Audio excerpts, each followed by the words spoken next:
Olá, eu sou Janaína Spolidoro, especialista em neuroeducação e elaboradora profissional de material didático. E no vídeo de hoje a gente vai falar um pouquinho sobre o ingrediente que falta muito nas aulas de alfabetização, gente. É aquele item assim que se o professor alfabetizador não souber, com certeza ele terá menor rendimento dos seus alunos. Então é um vídeo aí bastante importante para o pessoal de alfabetização e especialmente para o pessoal aí de gestão escolar, porque para ficar atento aí se o corpo docente tem conhecimento desse ingrediente, porque se não tiver, a gente tem aí um espaço para uma formação muito relevante para o sucesso da escola, dos alunos, enfim. Eu vou compartilhar a tela com vocês, enquanto isso vocês podem aproveitar, se inscrever no canal, curtir o vídeo e compartilhar sempre o vídeo, nunca arquivos, né, ou materiais com as pessoas que podem se beneficiar da informação. Né? Lembrando que aqui os vídeos do YouTube, eles têm um caráter informativo no público, e a gente tem o clube de membros do YouTube, no qual você recebe daí mesmo informações pedagógicas que com certeza você não vai encontrar nem em pós-graduação no Brasil. Porque quem me segue sabe que eu estou aí em torno aí de 30 anos na educação, né? Um pouquinho mais. É, e tem uma série de coisas que colaboram para eu conseguir trazer esses conteúdos que vocês não encontram em outros lugares. Um dia eu conto para vocês alguns desses ingredientes.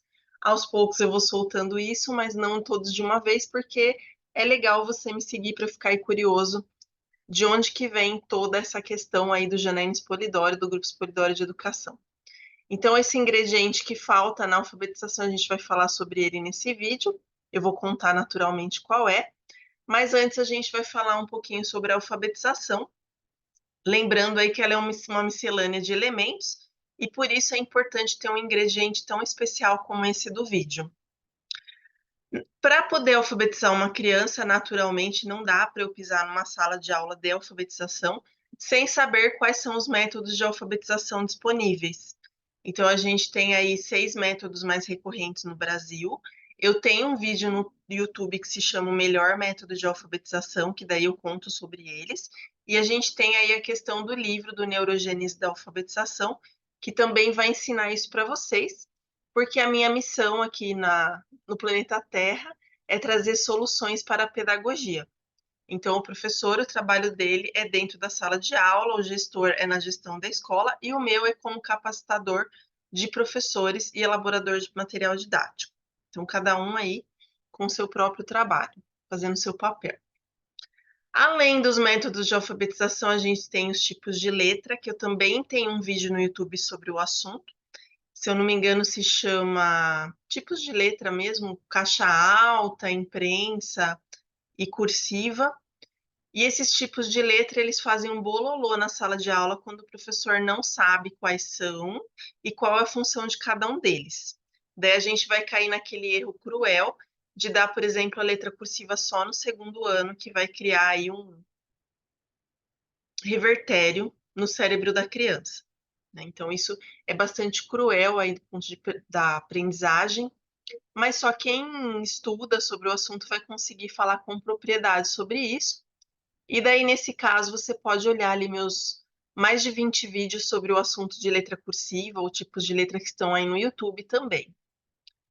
A gente tem minimamente que saber as 4 hipóteses de escrita, então a gente tem aí pré-silábico, silábico, silábico alfabético e alfabético. O resto dos níveis é história, gente, são coisas que as escolas inventam, os municípios inventam para dificultar a nossa vida. Mas o que é validado pela ciência são esses 4 níveis, dentro aí do espanhol e do português. Então, fora disso, tudo que vier não é lucro, é prejuízo. Então, às vezes a gente tem aí umas falas, né? Ah, é porque a tal pessoa dos Estados Unidos veio com uma teoria, problema dela. Ela fala inglês, inglês não é uma língua como português, português é uma língua aí quantitativa, inglês é uma língua sintética, então não dá para a gente absorver. Né? Então, isso é muito importante de ter em mente, porque às vezes o município vem, ah, porque o russo não sei o quê, problema do russo, gente. Se for uma coisa de cérebro, né, de biologia, a gente até absorve, que nem o Luria, né, o Vygotsky, que tem essa questão social, mas dentro de um contexto, né, educacional, ok. Mas quando é uma questão de língua, daí não dá para absorver. Tem que ter essa consciência, né, enquanto profissional. E a gente tem as hipóteses de leitura que vale a mesma coisa, mas a gente consegue absorver um ou outro item, nesse caso de outros países, embora sempre que a gente fala da língua portuguesa, tem que ser sempre a língua espanhola, caso venha alguma coisa de escrita ou leitura, porque é a nossa língua gêmea. Então, na alfabetização, a gente tem minimamente que lidar, não dá para pôr o pé dentro da sala de aula sem saber métodos, tipos de letra, hipóteses de escrita, hipóteses de leitura, né? Então, se eu não sei tudo isso, eu não sei analisar se a atividade presta para minha sala ou para o meu aluno. Essa tela aqui, ela é uma tela importante, eu gostaria que vocês se lembrassem dela, porque eu não vou explicar ela inteira agora, a gente vai voltar nessa tela no final. Mas a minha pergunta, eu tenho algumas perguntas sobre ela. Será que você olhando essa atividade, você sabe qual é o método utilizado nela? Qual dos 6 métodos está sendo utilizado nessa atividade? Qual é a hipótese de escrita que se beneficiaria dessa atividade? Porque se você der para a hipótese errada, pode ser muito fácil ou muito difícil.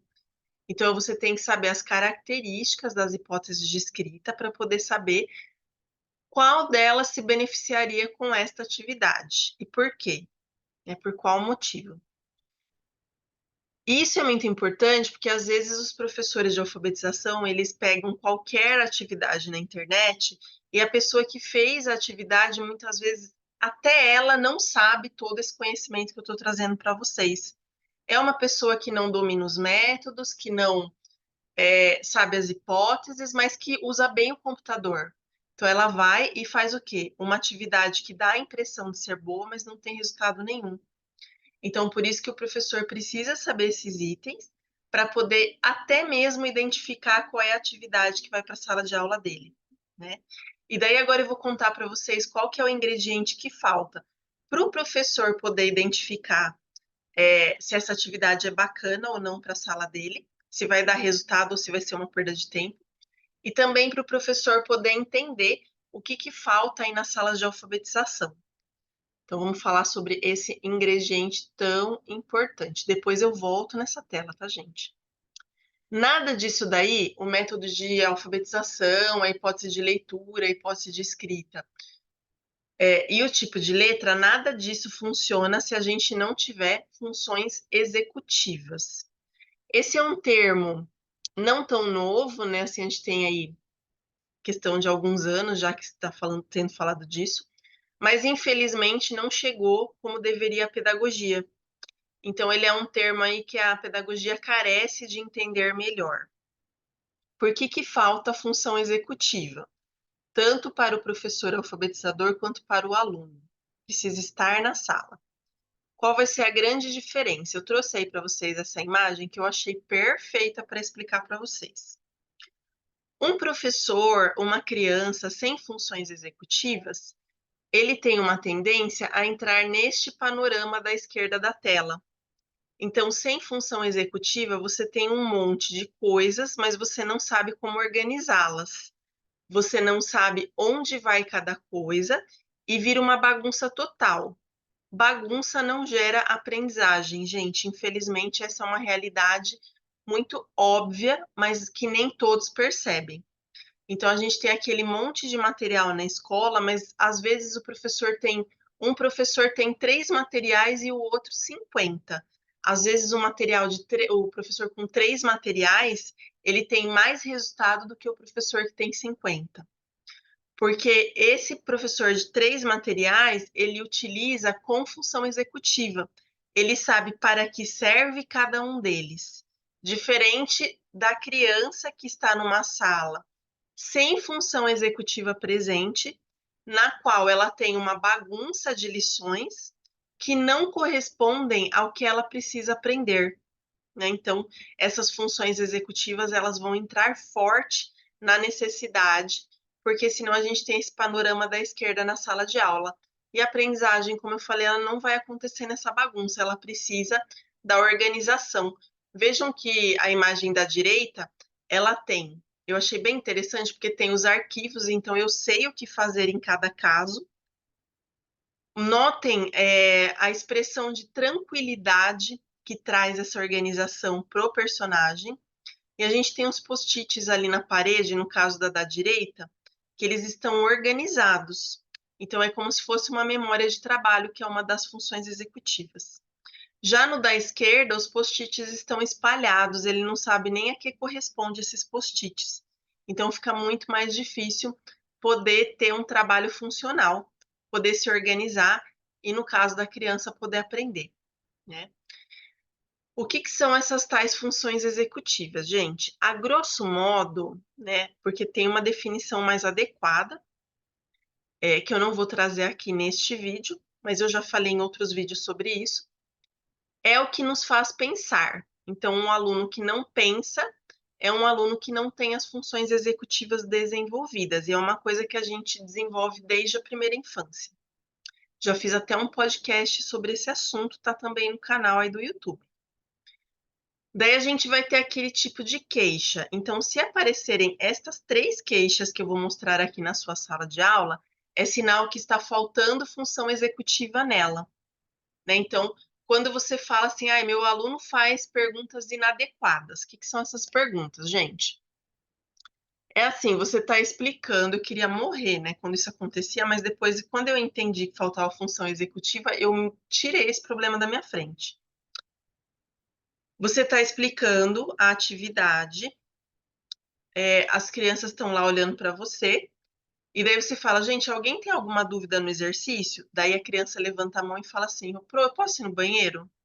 Quer dizer, é uma pergunta inadequada, porque não é a hora de perguntar aquilo. Eu perguntei se alguém tem dúvida no exercício.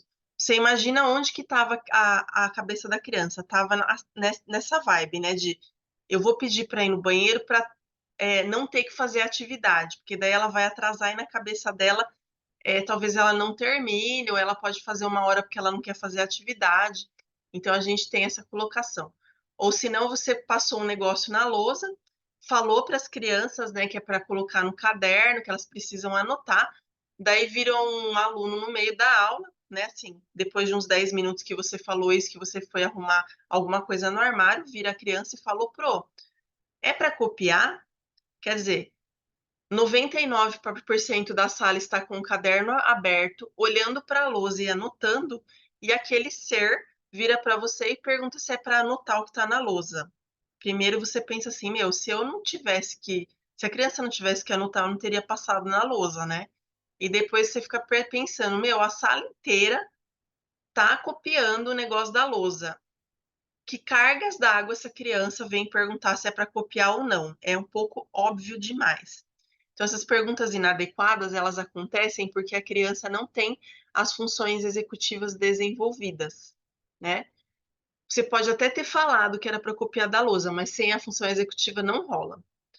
Meu aluno não faz nada sozinho.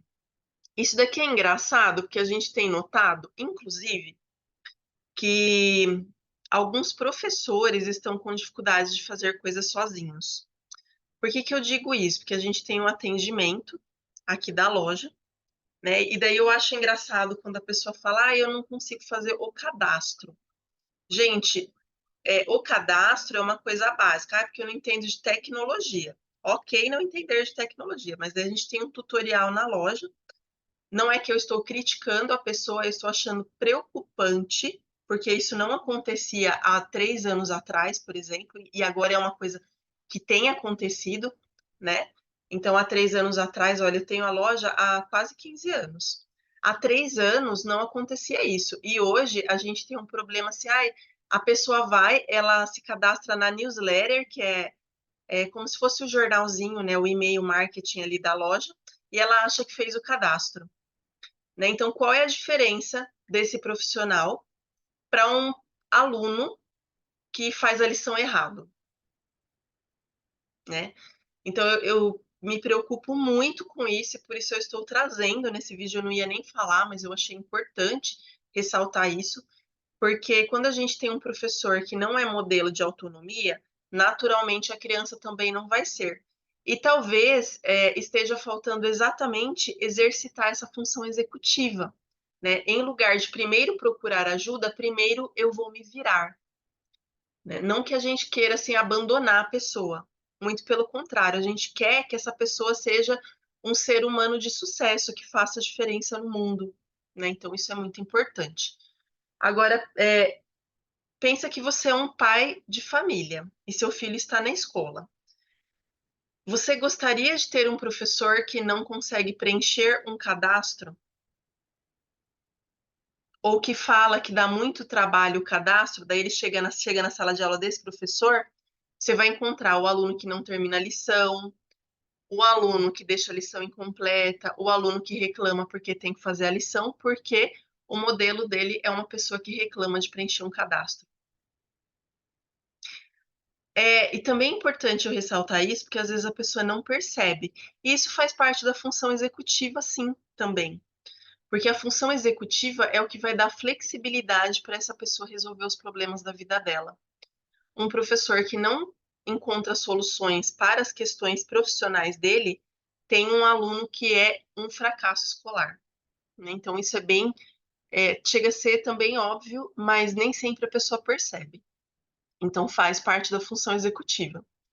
Meu aluno não lembra das letras. É uma coisa frequente também a gente ouvir assim. Ah, eu acabei de ensinar o aluno, faz um dia que eu ensinei que aquilo é uma letra M, a criança não lembra. Simplesmente não lembra. Porque essa criança não tem um exercício de memória.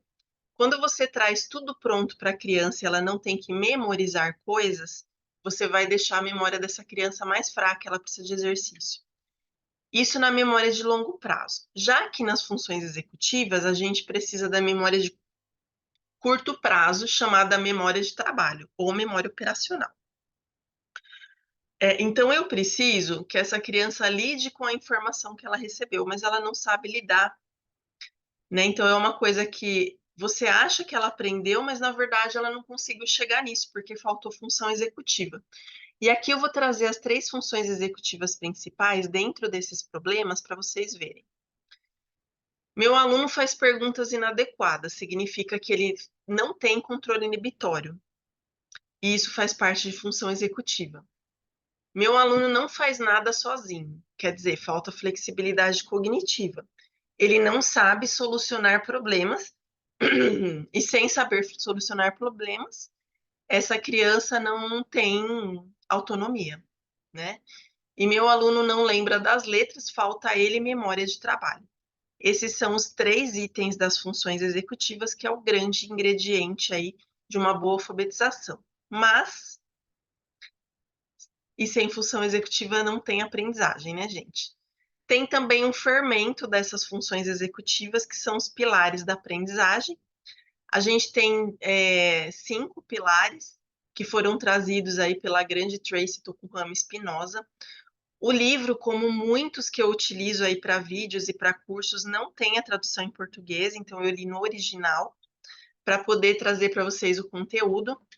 E esse conteúdo eu vou explicar para vocês numa hipótese pré-silábica, que é aquele aluno que faz rabisco, ou ele confunde letras com números, ou ele usa letras do nome para escrever, mas ele ainda não sabe a relação da letra com o som da letra, né? Grafema, fonema.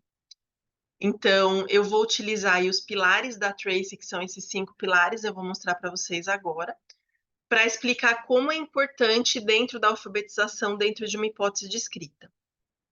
Só que eu também gostaria de explicar que a hipótese de escrita, cada uma delas vai ver esses pilares de uma forma diferente. Esse que eu vou explicar é do pré-silábico. Não vou explicar aqui nesse vídeo do silábico, silábico alfabético e alfabético, tá?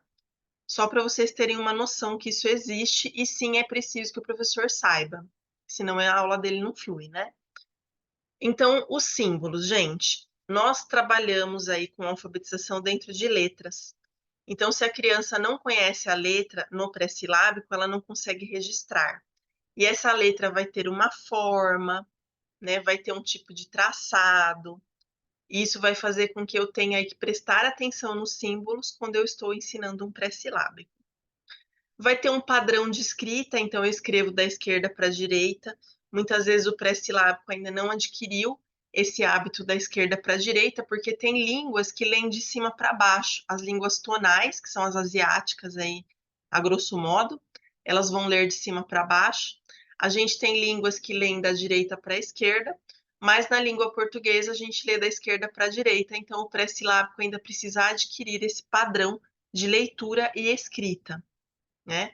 A gente tem a ordem, qual que é a posição da letra na palavra, então como que aquela letra entra para ela poder fazer a palavra naquele som que precisa, né? Sendo que o pré-silábico ainda não adquiriu o som, mas ele precisa entender que a letra tem uma posição de escrita.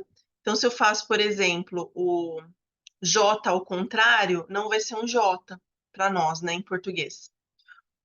Se eu faço um T invertido, não é T. Se eu coloco o A no começo da palavra e o A no final, eles têm sentidos diferentes na palavra. Então, toda essa ordem aí vai fazer qual que é a primeira letra, a segunda, a terceira, vai fazer com que eu preste atenção nisso para eu poder ensinar um pré-silábico. Eu preciso que ele perceba onde está a posição da letra. Categorias são categorias de letras, então a gente tem, por exemplo, vogais e temos consoantes. As vogais são mais sonoras. Eu fiz um vídeo sobre vogais no YouTube, você também pode procurar no canal. E isso vai fazer com que eu tenha também a categoria de letras e números, porque o pré-silábico que não adquiriu categoria de letras, ele ainda vai confundir com números. Então, uma série de categorias vão aparecer aí e mais para frente, em outras hipóteses, as categorias vão ficar mais filtradas e mais assim afuniladas. Eu acho que seria a palavra mais adequada.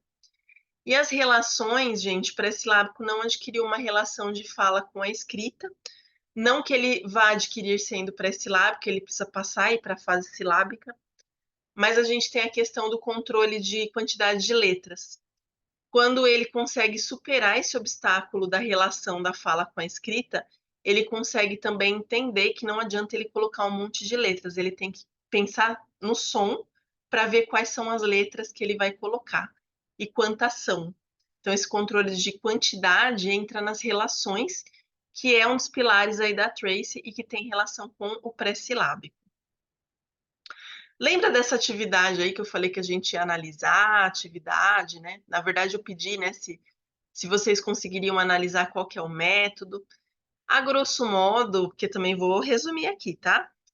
É uma atividade do método silábico, não sei se vocês chegaram a essa conclusão, mas eu não vou contar qual é a hipótese que se beneficia, porque eu não sei qual é a qualidade da pessoa que está assistindo o vídeo. Então, eu preciso que a pessoa que esteja assistindo o vídeo saiba o que cada hipótese representa, para que ela saiba também, para que ela entenda por que eu estou explicando isso.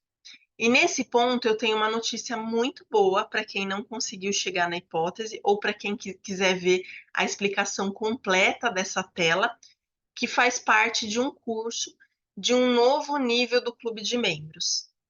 Né? Esse vídeo vai inaugurar esse marco na educação do Brasil. A gente tem aqui no Clube de Membros do YouTube, que é uma área restrita aos assinantes, os níveis raiz, cubo mágico e multiverso. Sendo que o nível raiz custa R$ 6,99 e o nível cubo mágico R$ 29,90 e o multiverso R$ 99,90, porque são conteúdos mais robustos. A gente tem um novo nível que está entre o raiz e o cubo mágico, que é o trampolim, que vai fazer o trampolim da maturidade das suas aulas. E a gente achou que nada melhor do que começar com o curso de funções executivas na alfabetização. A gente vai chamar aqui funções executivas de FE, porque é uma sigla comum da gente ver até em livros atualmente, porque já estamos íntimos das funções. E esse nível trampolim, gente, ele está num preço bacana de R$ 14,99, né? Se você ficou interessado em fazer o curso completo, que lá eu vou explicar mais da função executiva, mais dos pilares, a gente vai ver cada uma das hipóteses e eu vou explicar nas atividades como que você diferencia isso, como você viu ali. A gente tem uma tela aí que é do curso, que é bem bacana, a gente tem outras telas dessas lá no curso. Você pode entrar em contato com a Cirlei pelo 11 988084676, ou você pode, eu vou explicar aqui para vocês, eu vou entrar no YouTube, ou você pode usar as suas funções executivas, olha a gracinha, né? Eu vou entrar aqui, ó, vou usar as minhas funções executivas, eu entrei no YouTube, e eu vou pesquisar aqui, ó, Janaína Spolidório. Pesquisando Janaína Spolidório, eu vou encontrar o canal Janaína Spolidório, que está aqui, ó, nessa bolinha, tá vendo essa bolinha? Ela tem aqui o canal Janaína Spolidório, que vai, deixa eu só tirar o som do vídeo, gente, senão vai me atrapalhar. Que vai trazer aqui o meu canal, né? E isso vai fazer com que a gente tenha aí a possibilidade, que eu vou entrar em um vídeo qualquer, tá? Colocar ali nos vídeos. Eu vou entrar aqui para mim aparece também os vídeos das assinaturas, tá vendo? Mas o último vídeo que vocês estão vendo é esse aqui. E embaixo do vídeo tem um botãozinho aqui, ó, seja membro, tá vendo? Quando você clica nesse botãozinho seja membro, você tem aqui as associações Raiz, Trampolim, Cubo Mágico e Multiverso. Então aqui você pode clicar no botãozinho seja membro. E nesse botãozinho Seja Membro, você vai ter lá as possibilidades de se associar. Daí você pode falar assim, ah, mas eu queria me associar e não tem a opção tal. Então, o que que você faz? Vai usar a sua função executiva, ou seja, seu ato de pensar, e vai entrar em contato com quem, gente? Com quem vocês vão entrar em contato? Com a Cirlei no WhatsApp 988084676, porque dela vai ajudar você a fazer parte aí do clube de membros, porque não tem condições um professor que não se beneficia, não investe em si mesmo, né? Então, a pessoa aposentou e está dentro da sala de aula sem caquética, né? Espero que vocês tenham gostado aí das dicas de hoje, de todo o ensinamento, e até nosso próximo vídeo aqui no canal Janaína Spolidório.